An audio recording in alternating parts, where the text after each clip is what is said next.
महानतम सफलता है। महानतम सफलता से मतलब अगर इस तरीके से अगर हम तुलनात्मक किसी भी घटना का अध्ययन करते हैं तो किसी दूसरे व्यक्ति को समझाने में और अपनी बात उस तक पहुंचाने में एक ये सफलता का मार्ग है। अब हम सबसे पहले देखेंगे तुलनात्मक पद्धति का अर्थ क्या है या परिभाषा। तुलनात्मक पद्धति का प्रयोग हम अपने दिन प्रतिदिन के जीवन में भी करते हैं। हम नेताओं, अधिकारियों, शिक्षकों, कर्मचारियों एवं मित्रों की तुलना कर उन्हें भला बुरा, उचित अनुचित, सफल असफल ठहराते हैं। तुलनात्मक पद्धति का प्रयोग प्राकृतिक और सामाजिक सभी विषयों में या विज्ञानों में ही किया जाता है। रेडक्लिफ ब्राउन ने अपनी परिभाषा दी है कि तुलनात्मक पद्धति के द्वारा हम दो प्रकार की समस्याओं को हल करते हैं। नंबर 1, उन समस्याओं को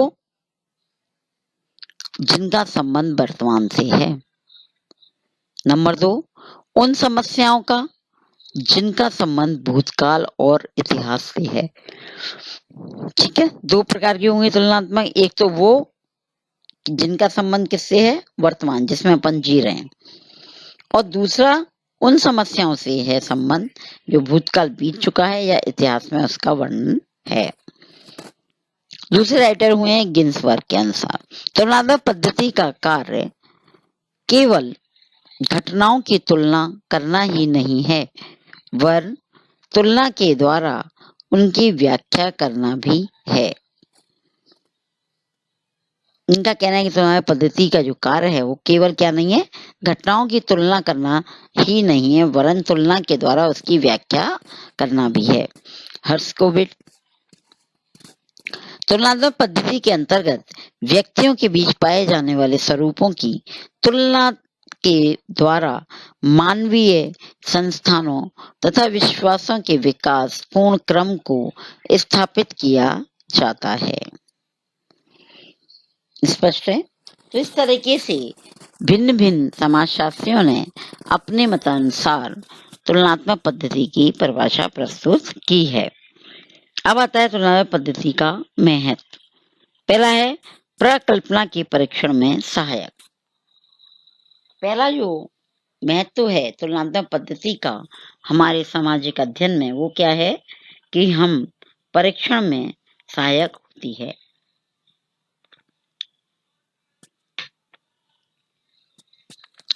हम जब किसी भी घटना का अध्ययन करते हैं तो जो हम समस्या चुनते हैं उस समस्या के आधार पर कुछ उपकल्पनाएं होती हैं। अब वो उपकल्पनाएं सही हैं या नहीं हैं, गलत हैं, इनका परीक्षण या निरीक्षण किसके द्वारा करते हैं हम? तुलनात्मक पद्धति के द्वारा करते हैं। तो इसमें तुलनात्मक पद्धति क्या होती है? सहायक होती है। दूसरा है कार्य कारण संबंधों को जानने हेतु। किसी भी घटना के घटने के पीछे क्या कारण है उस कारण को जानने के लिए यह क्या होती है? उपयोगी होती है। तीसरा सांख्यिकीय विश्लेषण में सहायक। स्टैटिक रूप से ये क्या होती है? सहायक होती है और हम किसी भी तुलना को करके एक स्टैटिक्स के रूप में उसको दे सकते हैं। निष्कर्ष परीक्षण में सहायक। निष्कर्ष निकालने में तुलना करी और हम उसका निष्कर्ष निकाल देते हैं। नेक्स्ट परिवर्तन की दिशा जानने में सहायक। क्या परिवर्तन हो रहा है समाज के अंदर, समाज के नियमों में, समाज के कानूनों में, उसमें भी ये अपनी सहयोगिता प्राप्त। नेक्स्ट है व्यापक रूप में प्रयुक्त पद्धति। ये पद्धति कैसी है? व्यापक रूप में प्रयोग करने वाली है। नंबर 1 सामाजिक मानवशास्त्र, नंबर 2 समाजशास्त्र और तीसरा है सामाजिक आर्थिक क्षेत्र में। देखिए अब इसकी कुछ सीमाएं हैं दोष हैं जिसके कारण इसको हम बहुत अच्छी तरह से हर जगह प्रयोग में नहीं ला पाते हैं। अकेली तुलनात्मक पद्धति आपको कुछ नहीं दे सकती। बिना बीज बोए भूमि में कुछ नहीं उग सकता है। जैसे हम भूमि में बीज ना बोएं और हम सोचें कोई फसल उग आए, ये संभव नहीं है। ठीक इसी प्रकार से तुलनात्मक पद्धति के अंदर ये दोष है कि उसके लिए हमें पहले कुछ ना कुछ बोना पड़ेगा, भूत होगा ही तभी हम तुलना कर पाएंगे। अगर पहले तो कुछ नहीं हो और अभी नया कोई चीज में और हम तुलना करें तो वो संभव नहीं है। नंबर 1, प्रकल्पनाओं का अभाव। प्रकल्पनाओं का अभाव रहता है। नंबर 2, इकाइयों के निर्धारण में कठिनाइयां। नंबर 3, इकाइयों के विभिन्न स्वरूप। और नंबर 4, विश्लेषण की समस्या।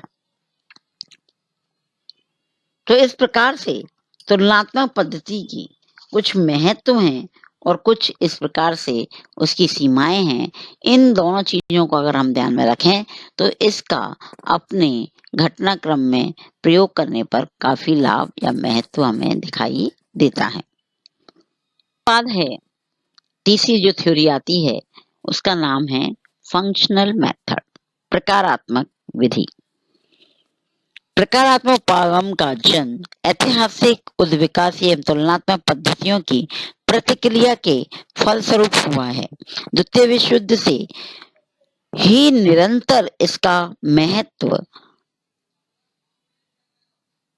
बढ़ा है और आज तो इसका प्रयोग एक फैशन सा बन गया है।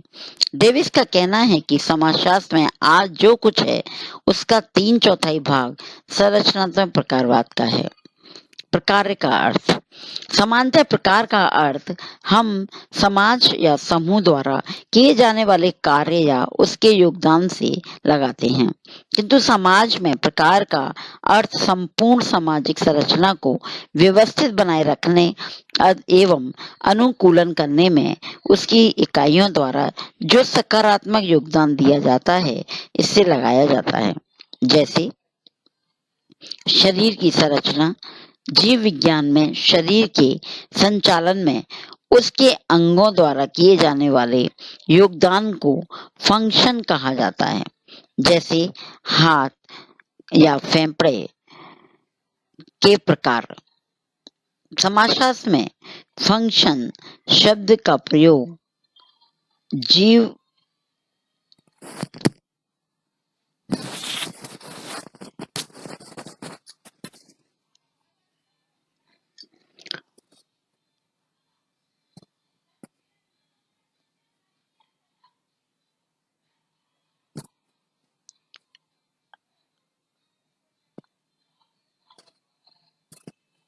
समाजशास्त्र में फंक्शन शब्द का प्रयोग जीव विज्ञान के अर्थ में ही किया है। समाजशास्त्री प्रकार को इसी अर्थ में प्रयुक्त करते हैं। एक सामाजिक व्यवस्था का निर्माण कई अंगों या तत्वों से होता है। इसके अंग या तत्व संपूर्ण सामाजिक व्यवस्था के अनुकूलन प्रकार कहलाते हैं या पोषण के लिए जो योगदान होता है वह उसका प्रकार कहलाता है। रेडक्लिफ ब्राउन्स ने कहा है, किसी सामाजिक इकाई का प्रकार एवं इकाई का वह योगदान है जो वह सामाजिक जीवन को देती है। मर्टन ने प्रकार के अवलोकित परिणाम हैं जो कि सामाजिक व्यवस्था के अनुकूलन या सामंजस्य को बढ़ाते हैं। जॉनसन किसी भी आंशिक संरचना जैसे एक उपसमूह, एक भूमिका, एक सामाजिक नियम या एक सांस्कृतिक मूल्य का वह योगदान जो वह एक सामाजिक व्यवस्था या उप व्यवस्था की एक या अधिक आवश्यकताओं की पूर्ति हेतु करे, प्रकार कहा जाता है। प्रकार समाज व संस्कृति की इकाई का वह योगदान है जो इनकी निरंतरता और व्यवस्था बनाए रखने में सहायक होता है। प्रकार द्वारा सामाजिक इकाई समाज की आवश्यकताओं को पूरा करने तथा उसमें सामंजस्य एवं अनुकूलन करने में सहायक होती है। पार्सन्स के अनुसार प्रकारात्मक पद्धति की मान्यताएं, समाज की प्रकारात्मक एकता का सिद्धांत। दूसरा, सार्वभौमिक प्रकारात्मकता का सिद्धांत। तीसरा, अपरिहार्यता का सिद्धांत।